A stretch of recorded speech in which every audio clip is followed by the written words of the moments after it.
સંધવી છે તે અહીંયા પહોંચ્યા છે, લોકો સાથે જે ચર્ચા કરી રહ્યા છે, જે મતદારો છે તે આવી રહ્યા છે, તેમની સાથે વાટાઘાટ જે કરી રહ્યા છે. મહત્વની વસ્તુ એ છે, દર વખતે આ જે વિદ્યાલય કેન્દ્રીય વિદ્યાલય છે તેની અંદર પોતાના પરિવાર સાથે જ્યારે આવતા હોય છે અને જ્યારે મતદાન છે તે કરતા હોય છે. અત્યારે જોઈ શકાય છે તે પ્રમાણે આ જે વિદ્યાલયની અંદર જે લોકો છે, મતદારો છે, તેમની સાથે જે ચર્ચા કરી રહ્યા છે.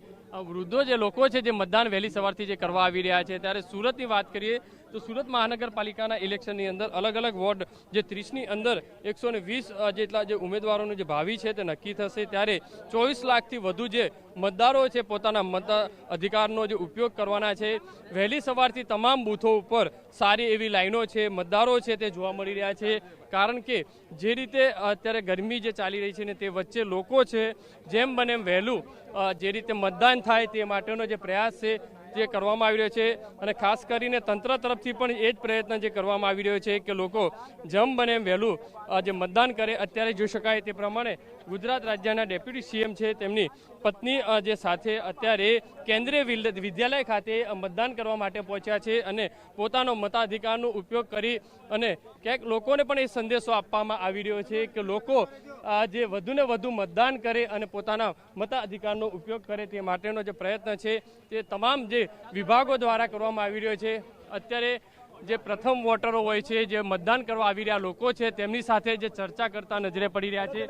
કારણ કે જે પરિસ્થિતિ જે સર્જાતી હોય છે અત્યારે જોઈ શકાય છે કે તમામ લોકો સાથે અત્યારે જે જોવા મળી રહ્યા છે. સરકારી વકીલ જે નયનભાઈ છે તેમની સાથે જે ચર્ચા કરી રહ્યા છે. જોઈ શકાય છે સરકારી વકીલ પણ જે અહીંયા પહોંચ્યા છે ત્યારે તેમની સાથે આ જે મિલન જે છે કરી રહ્યા, કારણ કે પોતે પણ મતદાન કરવા માટે પહોંચ્યા છે. અને તે દરમિયાન તે મહત્વની વસ્તુ એ છે જ્યારે લોકો વ્હીલચેરની અંદર જ્યારે લોકો મતદાન કરવા આવી રહ્યા છે ત્યારે ડેપ્યુટી સીએમ છે તેમની સાથે જે ચર્ચા કરી રહ્યા છે. અત્યારે જોઈ શકાય છે લોકો જે રીતે વધુને વધુ મતદાન થાય તે માટેનો પ્રયાસ છે. અત્યારે જોઈ શકાય છે વૃદ્ધ જે બા છે તેમના આશીર્વાદ છે જે પોતાની પત્ની સાથે લઈ રહ્યા છે અને મતદાન મથકની અંદર જે રીતે પહોંચી રહ્યા છે. એટલે કહી શકાય વહેલી સવારથી એક પછી એક જે બૂથો ઉપર લોકોની લાંબી લાઈન છે. ગુજરાત રાજ્યના ડેપ્યુટી સીએમ જે છે હર્ષભાઈ સંધવી છે પરિવાર સાથે કેન્દ્રીય વિદ્યાલય ખાતે અત્યારે મતદાન કરવા માટે પહોંચ્યા છે. અત્યારે પરિસ્થિતિ જે રીતે તમામ મથક છે, મથક ઉપર ચુસ્ત પોલીસ બંદોબસ્ત પણ જે રીતે ગોઠવાયો છે. જે રીતે વહેલી સવારે જે પૂર્ણેશભાઈ મોદી છે તે પણ પોતાના પરિવાર સાથે જે મતદાન કર્યું છે. કે રાજ્ય કક્ષાના જે મંત્રી છે તે પોતપોતાના વિસ્તારોની અંદર મતદાન કરી રહ્યા છે. ત્યારે જે આરોગ્ય મંત્રી પ્રફુલભાઈ પણ પોતે પોતાના જે વોર્ડ છે તેની અંદર મતદાન કર્યું. અને અત્યારે જોઈ શકાય દ્રશ્યોની અંદર જે છે મતદાન મથકોની અંદર તમામ સુરક્ષા વ્યવસ્થા ગોઠવવામાં આવી છે. અને તે દરમિયાન અત્યારે આ રીતની પરિસ્થિતિ છે તે જોવા મળી રહી છે. જી ગુજરાત રાજ્યના ડેપ્યુટી સીએમ હર્ષભાઈ સંઘવી મતદાન કેન્દ્ર પર પહોંચી ચૂક્યા છે મતદાન કરવા માટે. તો આજ સવારથી જ લોકોમાં ખાસો ઉત્સાહનો માહોલ જોવા મળી રહ્યો છે. લગભગ 8% આસપાસ મતદાનની ટકાવારીનો આંકડો અત્યારે પહોંચ્યો હોવાની વિગતો. હર્ષ સંઘવી ટૂંક સમયમાં મતદાન કર્યા પછી મીડિયા સાથે વાતચીત કરશે તે પ્રકારની શક્યતાઓ જોવાઈ રહી છે. પરંતુ હાલમાં તે મતદાન પ્રક્રિયા માટે મતદાન બૂથમાં પહોંચી ચૂક્યા છે. મતદાન કર્યા પછી લગભગ મીડિયાને સંબોધન કરશે તેવું લાગી રહ્યું છે. તો સુરતમાં મતદાન માટે પહોંચ્યા હર્ષ સંઘવી ડેપ્યુટી સીએમ. આજે સવારથી જ અલગ અલગ નેતા પદાધિકારીઓ પોતાના પરિવાર સમર્થકો સાથે મતદાન મથકો પર પહોંચીને લોકશાહીના પર્વને મનાવી રહ્યા છે. ઉત્સાહભેર મતદાન પ્રક્રિયામાં ભાગ લઈ રહ્યા છે, વોટિંગ કરી રહ્યા છે. ત્યારે ગુજરાતના ડેપ્યુટી સીએમ હર્ષ સંઘવી પણ પત્ની સાથે મતદાન મથક પહોંચી ચૂક્યા છે. ખાસ લોકોને પણ અપીલ છે આજે મતદાન બમ્પર વોટિંગ થાય તેવી પૂરેપૂરી શક્યતાઓ.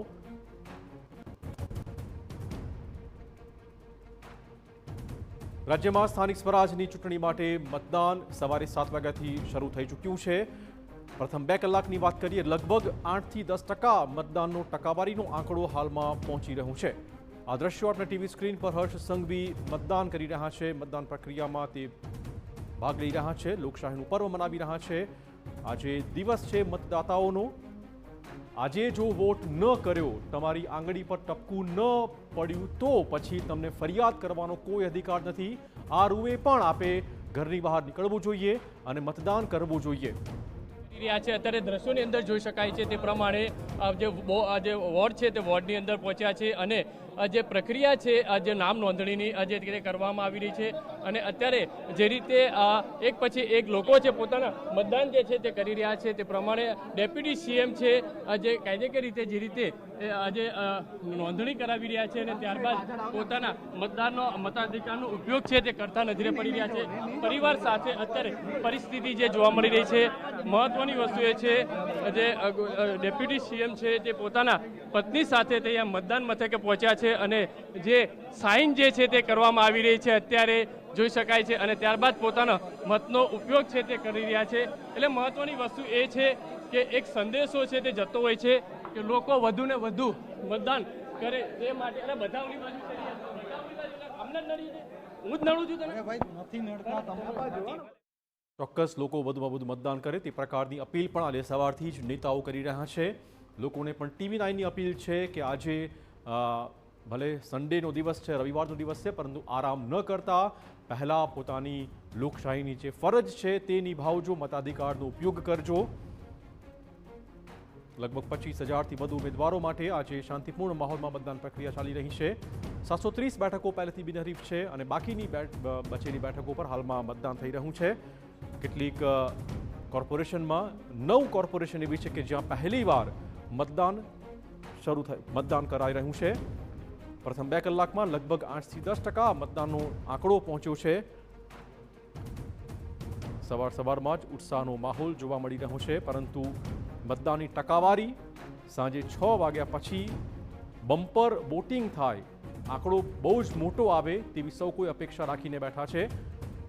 બપોરે ગરમી વધશે, આથી સ્વાભાવિક રીતે મતદાન ઓછું થશે, પરંતુ વહેલી સવારથી અને ત્યાર પછી મોડી સાંજે મતદાન કરવા માટે મતદારોનો ધસારો જોવા મળે તેવી પૂરેપૂરી શક્યતાઓ લાગી રહી છે.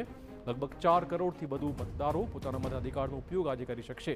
તો રાજ્યમાં જામ્યો છે સ્થાનિક સ્વરાજનો જંગ, જેમાં 4 કરોડથી વધુ મતદારો મતદાન કરશે. તો હર્ષ સંઘવીએ મતદાન પૂરું કર્યું છે અને હવે મીડિયા સાથે વાતચીત કરે તેવી શક્યતાઓ છે. સુરતનું આ મતદાન કેન્દ્ર જ્યાં તે બૂથ પર પહોંચીને વોટિંગ કરતા નજરે પડી રહ્યા છે. વોર્ડ નંબર 21માં હર્ષ સંઘવીએ મતાધિકારનો ઉપયોગ કર્યો છે. ડેપ્યુટી સીએમ હર્ષ સંઘવીએ મતાધિકારનો ઉપયોગ કર્યો.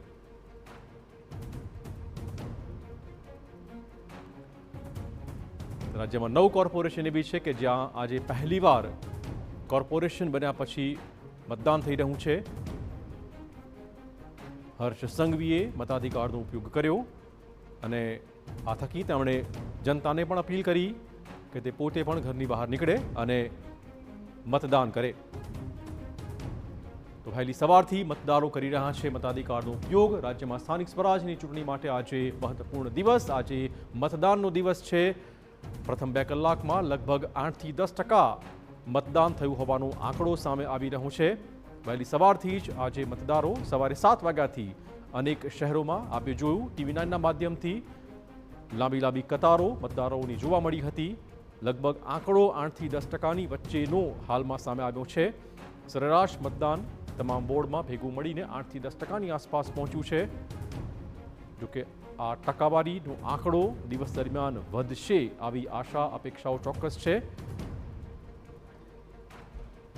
તો ગરમીના માહોલ વચ્ચે રાજકીય પક્ષોને પણ ચિંતા, ઇલેક્શન કમિશનને પણ ચિંતા છે કે મતદાન ઓછું ના થાય, મતદાન વધુમાં વધુ થાય, ટકાવારીમાં એક મોટો આંકડો સામે આવે તે દિશામાં તમામ પ્રયત્ન કરી રહ્યા છે.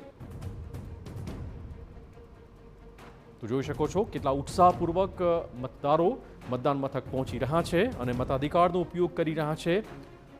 કેટલાક સિનિયર સિટીઝન્સ